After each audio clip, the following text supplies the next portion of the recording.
માડી રામ. મારું ગામ વેજલપુર. મારું નામ છે જય રાણા. અમે ભીલ છીએ માં.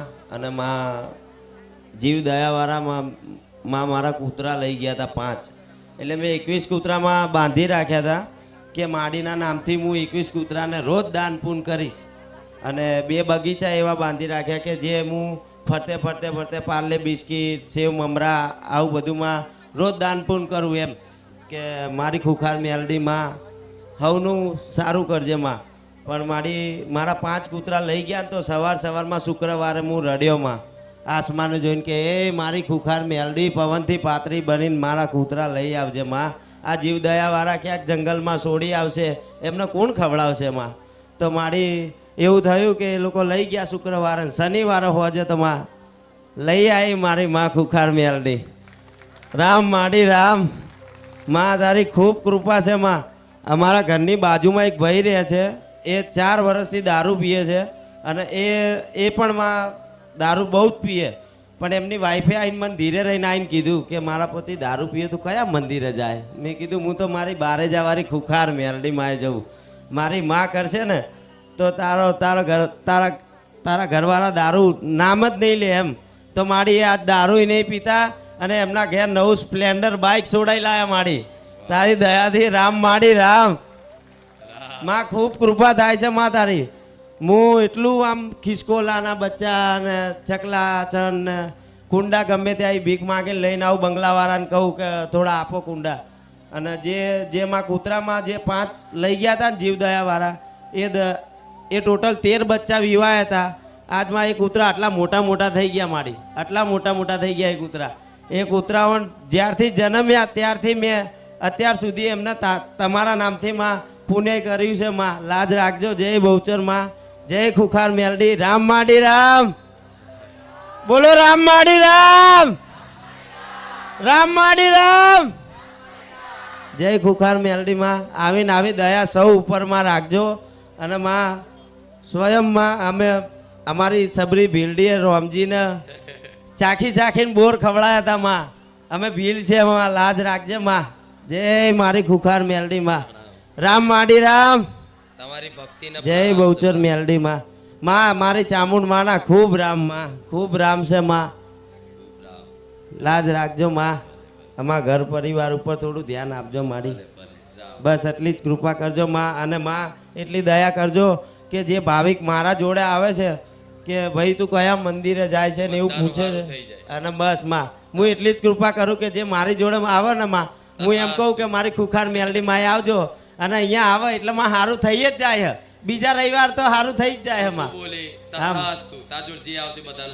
રામ માડી રામ. આનો ભાવ છે આમાં એને પોતાના કરતા બીજાનું વધારે દુઃખ. આમાં પણ માં એક પ્રશ્ન એવો બન્યો કે મેં આસમાને જોઈને ખાલી ટવકો કર્યો ને કે એ મારી ખુખાર મેલડી જાગતી જોત બારે જા ધામમાં બેઠી હોય ને તો મારા કૂતરા લઈ આવજે માં. પણ મારી તું પવનથી પાતળી બની લઈને આવીને બસ હરખ થઈ ગઈ કે હા માં તું લઈને આવી હો. રામ માડી રામ. રામ માં. સુમિત છે. મેં અંકલેશ્વર નાગાડથી એસઆઈ ગ્રુપ 10 રૂપનગરથી આવું છું. રામ માડી. મારી મમ્મીના સપનામાં તમે આવ્યા હતા. મારી મમ્મી રડતા હતા. મારી મમ્મીને તમે એવું કીધું હતું કે તારું બધું દુઃખ સારું થઈ જશે. મારી મમ્મી રડતા હતા એટલે તમે એવું કીધું કે બધું દુઃખ સારું થઈ રડે ને એવું કીધું તમે. મારી મમ્મીનું બધું દુઃખ સારું થઈ ગયું છે. બાકી બહુ બધું અમારી પહેલે મજબૂરી હતી ખરાબ. મારા પપ્પાનો પગાર પણ વધારે નહીં હતો. હમણાં પગાર પણ વધી ગયો છે. હમણાં મારા પહેલો પગાર પણ બહુ સારો હતો, 100-200 એવો આવતો હતો. હમણાં પગાર પણ વધારે સારો આવે છે. હમણાં પહેલાં કરતાં સારું છે. હમણાં તમારી રામ નામ પણ બુકમાં વધારે લખે છે હમણાં. બસ એટલી જ કૃપા છે. ને મારી મમ્મીની તકલીફ એટલી હતી કે મારા પપ્પાનો પગાર નહીં વધતો હતો. ને અમારે એક મહિના 2 મહિના દવાખાનામાં જવું પડતું મારા પપ્પાને લીધે. ખાલી રામનું નામ જાપ કરવાથી દવાખાના ઓછા થયા અને પગાર બી વધ્યો. ઘરમાં બચત બી થાય છે. નવા સુખ શાંતિ વાતાવરણ રહેશે. સુખ શાંતિનું ઘરમાં પહેલા કરતા બહુ જ રહે છે. હા ભલે. ને મારી મમ્મી ખુશીથી છે તમારી ચુંદડીને તમારા દીકરા માટે કપડાં લાવ્યા છે. રામ.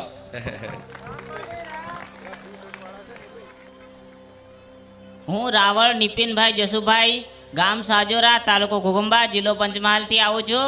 અને આજે સવારે જ મને સપનું આવ્યું હતું કે કોઈ પ્રેત મને પાછળ પડ્યું તો હું મંદિરમાં ભરાઈ ગયો તો મને ધક્કો મારી દીધો. ધક્કો માર્યો તો પછી તઈથું નાહી છૂટ્યું, તઈથું સપનું કપાઈ ગયું. પછી આગળ જતે મારી પાછળ આવવા બાંધ્યું. હું ડરી ગયો હતો એકદમ કે મારે હવે શું થશે એમ. પછી માતાજીને મેં અરજી કરી કે માડી હવે હું શું કરું? તો માડીએ મને કીધું કે તું રામ નામ જપવા બાદ. તો હું હેઠો નીચે બેસી ગયો, જ્યાં હું તો ત્યાંનો ત્યાં, અને નીચે બેસીને રામ નામ જપવા બાંધ્યો. રામ નામ જપવા બાંધ્યો એટલે હનુમાનજીનો પાવર આવ્યો ને, એટલે એકદમ પેલું પ્રેત ગાંગરવા બાંધ્યું, એકદમ બૂમો પાડવા બાંધી, ચીસો પાડવા બાંધી. પછી હું હાથ જોડી અને રામ રામ રામ કરતો એની પાછળ દોડ્યો તો એ વધારે ચીસો પાડતો એ દૂર ભાગવા બાંધ્યો. ભૂત પિશાચ નિકટ નહીં આવે, મહાવીર જબ નામ શું ના આવે. જય શ્રી રામ. માડી એક ઈચ્છા છે, તારા ચરણોમાં દર્શન કરવા છે. રામ રામ માડી, મારું નામ સોલંકી રોહન છે. હું મેજડાથી આવું છું. હું 2023થી આવું છું. મારો અનુભવ કહેવા કે રામ ભગવાન વિશે કે જ્યારે આજથી 6 મહિના પહેલાં સમય એવો હતો કે ઘરના જોડે સરખું ના બોલાય, બોલવાનું થાય એવું ભાઈબંધો જોડે ઓછું બોલવાનું થઈ ગયું હતું. ત્યારે માડી તમારા દીકરા મને સપનામાં આવ્યા અને હું મઢુલીમાં અંદર બેસી જ પ્રાર્થના કરતો હતો. કોઈ હતું નહીં, હું એકલો જ બેસી રહ્યો હતો. પછી મઢોલીની બાજુમાં જે ઓફિસ છે ને, એમાંથી માડી ખુલ્લા ચુંદડી વગરના રૂપમાં નીકળ્યા. હું એમના 2-3 વાર પગે લાગ્યો. તે માડી એવું કીધું કે તું મને પગે ના લાગીશ, મારા રામને પગે લાગ, એ તારું જીવન સુધારશે. તે એ વાત શબ્દોથી વર્ણન નહીં કરી શકતો.